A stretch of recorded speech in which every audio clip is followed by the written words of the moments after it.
തിരുവനന്തപുരം നെയ്യാറ്റിൻകരയിൽ മുക്കുപണ്ട തട്ടിപ്പ്.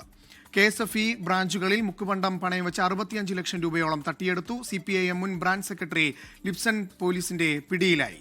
KSFE ഉദ്യോഗസ്ഥർ ഒത്താശ ചെയ്തെന്നും ആരോപണമുണ്ട്. മേഘ്ന മുരളി വിവരങ്ങളുമായി ചേരുന്നുണ്ട്. മേഘ്ന, വിവരങ്ങൾ.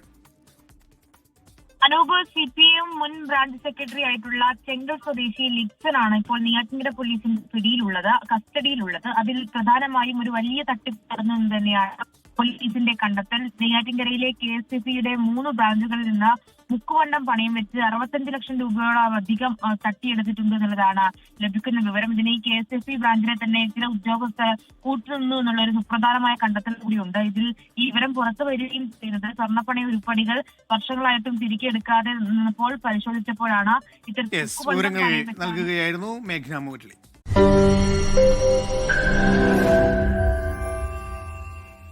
ലോകത്തെവിടെയായാലും ഏത് സമയത്തും 24 വാർത്തകളും ഓഗ്മെന്റഡ് റിയാലിറ്റി പാക്കേജുകളും എക്സ്പ്ലെയിനറുകളും വിശദമായി കാണാൻ ഞങ്ങളുടെ YouTube ചാനൽ നിങ്ങൾക്ക് സബ്സ്ക്രൈബ് ചെയ്യാം.